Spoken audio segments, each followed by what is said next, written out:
Hey bunnies, welcome back to Eliza. I think this is episode 20, maybe 21, I'm not sure. And I don't remember if I mentioned in the last few episodes, but I looked it up and it looks like Eliza's got at least 2 more chapters to go. I'm considering just recording a long play of the last chapter, or like the last few chapters, and just continuously going. Maybe tell me this episode. I won't record anything. When this episode comes out, that'll be like the last episode I'll have recorded, like pre-recorded, and then maybe tell me if you want a longer play, if you think that's a better idea, because I do want to get to a new game as fast as possible, and that seems to be the best way to do it. I probably won't get enough people viewing that video though, so if you want that to happen, maybe consider checking it out. I guess Maya just said, I'm tired of having thoughts. I've been daydreaming about getting rid of everything I own and becoming a nomad. Just wandering the country with a sketchbook or something. Fair. I think mostly, I need to get out of this city. Something about it isn't agreeing with me. Like there's this undercurrent of need that's just making me anxious. It's like everyone's got some kind of angle, you know, some kind of result they're hoping to get. And they look at you only as far as you can help them get what they want. And if you can't, well, then they don't bother with you. So what if I just left, you know? I mean, it'd be pretty easy. I don't have a life or any relationships here, despite my efforts to find them. Okay. It sounds like you think your attempts to achieve your goals were unsuccessful, or sometimes you take a step back to move forward later. Maybe that? Oh wait, I just realized that I have options. Oh.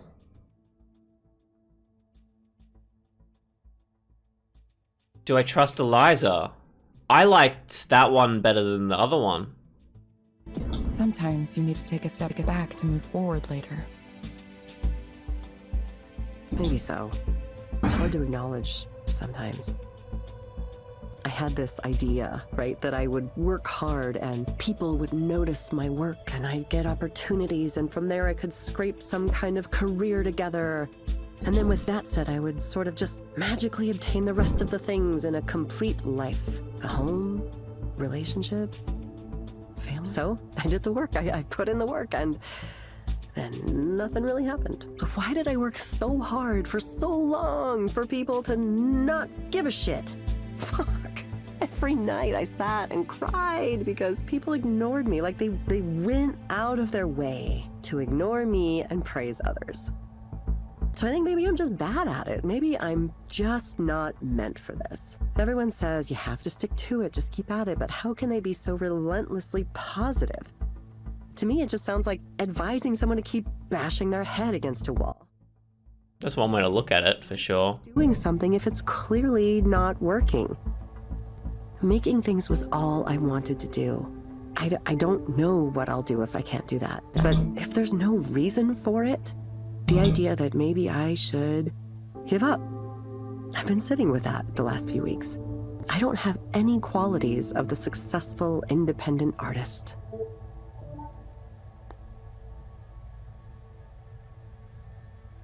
I'm going to just deviate completely from the script. Except that you do. You totally do. I mean, I'd love to think so, but what are they? People just don't seem to like me or my art very much. And I'm bad at knowing what people want to see. I don't have a fallback income or a family to support me.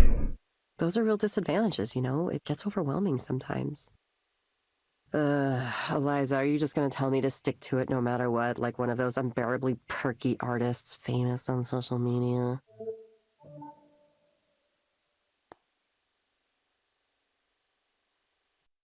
Let's fucking go. Honestly, sometimes you have to try something new. Yeah, exactly. I mean, I'm in that headspace right now for sure. I think, you know, I had this really fixed idea of what success was supposed to look like.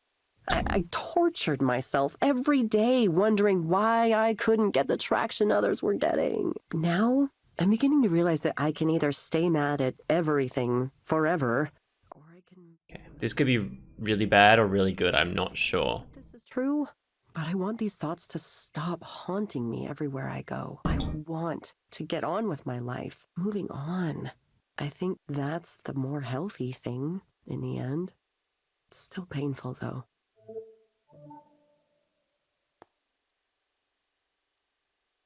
Giving up on a goal you really wanted is painful, even if it's ultimately for the better. Yeah, for sure, for sure. I don't even know if giving up is the right term. I mean, I don't want to think of it like that. It's more like, I'm resetting, maybe. Like when you're trapped in a maze and you find a dead end, right? Then you have to turn around and hope you find a better way. There's this game I've been playing on my phone. It's a solitaire game that's weirdly hard. Is that the one that we've got? Don't even know if I like it, but I keep playing it for some reason. I also finished it on expert mode. Just been resetting it because I'm not good enough to think that far ahead all the time. I mean, that's a random thought, but like, it's kind of how I feel right now. You know, if something isn't working, then you have to reevaluate it and maybe try it again, maybe come at it from a different angle. Is this supposed to be about me now because we have the solitaire game? Does our character feel like that? Yeah, teaching could be fun. I like the idea of teaching, but I was afraid to think about it too much because I was chasing something else and I didn't want to settle for just being a teacher, which is silly. I know that on some level, but I had that fear. There's like, I can understand that. Like a lot of people, like, you know, if they want to choose a career path, some people like it. If you, a lot of people like a lot of, I guess there's a lot of kind of people who look negatively at teachers, I guess, in the sense that like, oh, they're just teachers, which doesn't make sense. But there's also that is it an idiom? I think idiom where it's if you can't do teach. So basically people who didn't get big are the ones teaching people to get big, and they're stuck as a teacher. I don't know how true that is. I don't know how many teachers have become big in whatever thing that they wanted to get after teaching. But I understand the like want to go for gold and then fall back to teaching rather than go for teaching and just sit there. For like artistic things specifically, like I can understand being a maths teacher and wanting to teach maths kind of thing. Same with like sciences, really, because you know a lot of people don't want to be doing like, you know, freaking trying to find the cure to COVID, but like a lot of people, you know, want to do like the electrical experiments in the labs at school and, you know, dissecting frogs, all the just simple stuff, like simple-ish stuff, while also having fun and teaching people how life works. So there's like, it depends from subject to subject, and it's not even in the subjects. Some people think it's bad, some people think it's good. So I can understand why people have that fear, and it's, I think, mainly because of like the cliches that people kind of have surrounding teaching. I think it might have started from like music teachers. Like you always hear about these music teachers that used to be big, but they're not big, and now they're just music. Like they were huge, like they had relative success, and then they fall back to teaching because like they weren't good enough to continue that success. And so they're kind of like the baseline. They're successful because music gives way to people being successful in the public eye, I think. Like if someone was a successful scientist and they were a teacher initially and they became a scientist, or if there was a successful scientist and then they fell back to being a teacher, you wouldn't hear about that. It's not something that anyone cares about, right? If it's a music teacher though, or like a movie star, that's when you hear about it, and they're the kind of like cutthroat positions where that can happen a lot more too. I wanted to be successful first, and then all the other things could happen later. Fuck dolphin smiles. Way through it. Sometimes that takes time. Believe me. You're not the computer program right now, are you? You know, it's nice to talk to someone you didn't know before and just talk. It's like, you know, when you talk to your stylist or the bartender or something, except that, ooh, I ended up sharing way more than I usually do. Thanks for listening to me. I'm sure it's been annoying to hear me complain about how I'm not successful yet every single week. Oh my god, will this bitch ever shut up? You ever think that? I think it all the time, listening to myself. But I'm gonna do it. I'm gonna figure it out. Thank you. I like it. She figured out that it wasn't the program because the thing was actually helping her. Okay, so Ray figured it out, and she's like, "What was it? You doing an experiment?" Something like that. Yeah, it's gonna be bad for your rating if you keep not following the prompts. You might be disqualified in 1 or 2 more sessions. But I'm sure you know that this is research you're doing. I won't be able to reset your account if you mess it up, but you talk to Raina, so I'm sure you can get it reinstated once you're finished. Just don't deliberately say something hurtful. I understand. This is an odd feeling. Should I keep going? Hey, want a hand again? Fuck yeah. You okay? Fuck yeah. Just thinking about stuff. She's not that okay. She's actually kind of probably stressed about Raina and Soren. Because we've got to see her like this, sad and tortured. I want you to be happy. You know what I think you should do? Say extremely fuck off to all those corporate dipshits, and then you can be free totally and completely. Fly away, Evie. What is that a reference to?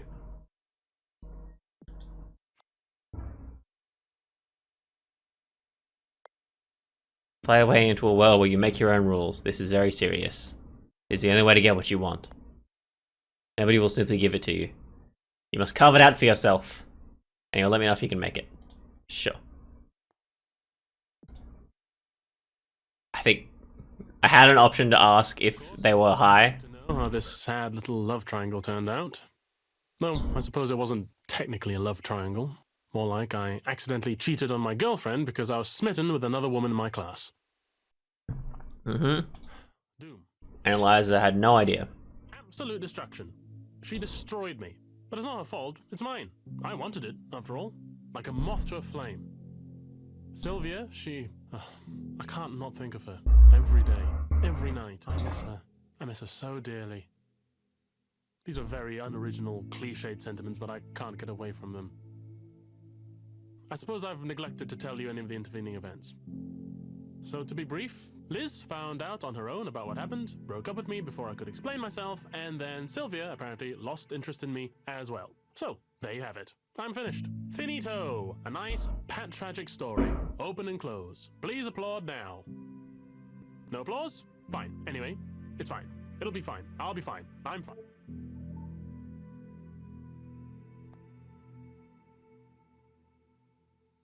You don't sound fine. No, of course not. I'm doing extremely badly if you hadn't noticed. That's why I'm here. You expect me to come here and tell you everything's fine. Sometimes I think you're smart for a computer, but other times I question you. Should I talk? He seemed very unresponsive to my question. Here's a question, Hart. If you were able to have something you wanted right now, what would you choose? What I want right now is impossible.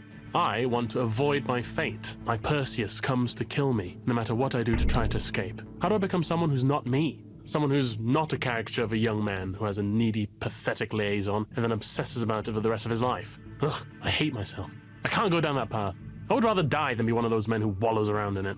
There's a professor in my department like that who always wants to talk about his adventurism from decades ago. It's pathetic. We all mock him behind his back. I know I need to stop myself from becoming him, but I'm worried I already have.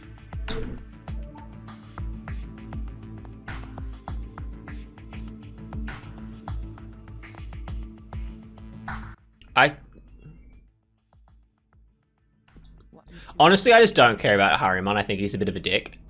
Why would you subject yourself to this pain if you wouldn't eventually brag about it, right? Isn't that what sexual intercourse is for a man? A notch in the bedpost? Yeah, sure. Every man thinks that. You read the memoir of an old man and he slips into sexual history almost immediately. He wants to tell it. He wants you to know about it. It's so very obviously pathetic. A cry that says, I too was once potent. But then how am I not stumbling down that road myself? I've already written dozens of pages about her. At this rate, I could have a terrible novel in 6 months. How can one person have scrambled my brain so thoroughly? I've been run ragged. I've been dashed to pieces. Sylvia. Oh, I could count the hours I spent closely interacting with her. Probably not even that many in total. But those hours have seared themselves into my brain so irrevocably that I am a completely different person now. A new man. A man built with suffering at his core. Perhaps you could prescribe me a draft of Nepenthe, the great potion of forgetfulness. Wouldn't it be nicer if I could just erase everything from the very beginning of it all? Okay, Harmon. Basically, I just don't care about Harriman, so... Very well. I will attempt to. Nothing to do, is there? Nothing to do. No, but do you think she'll move on? Do you think she'll forget all about me? No, I should get going now. And maybe I'll climb into a ditch. So I didn't help him, but I also don't think he deserves help. I mean, everyone deserves help, but like, he seemed to be trying to kind of excuse himself. Like, all through that, he was really kind of, even like that one, but the last one specifically, he was making it seem like he was the one who was hurt constantly. And whenever Eliza seemed to suggest that maybe it's something he could change, he seemed to get defensive. And all of Evelyn's answers or responses were directed towards making him, like, attacking him, which makes me think that he's just gonna fight back through that whole thing. I'm really busy. You need to get a read on your current thinking. I can update you on the latest on my side. Things are moving very, very fast. You can let me know. Sounds like I won't be able to put this off for much longer. I'll have to make a real decision soon. Worried I'll break your service. I like that his icon is a wall. It makes me really kind of... You can tell it's Raina. I can also have you permanently banned and all your contributions to Eliza's corpus retroactively deleted. You knew that, of course. For now, I'm interested to see the results of your creativity. What if clients report much higher levels of satisfaction when you wing it like this?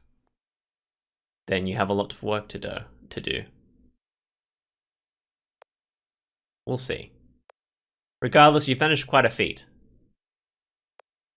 If you had simply asked for your old job back after 3 years away, I'm not sure I would have given it to you. As it is, your unpredictability forced me to pay close attention in order to understand your actions, and that led me to being far more interested in getting you to return to the company than I would have been otherwise. Was that a deliberate strategy on your part? Not especially, no. I see. I just feel... Oh, I forget. Oh, he was having a kid, right? No, it's the same situation. Actually, you know what? It's probably time to call it quits for the episode. So please leave a like, comment, and subscribe if you enjoyed. Follow me on twitch.tv/EqicBunny with a Q instead of a P. I will see you in the next one.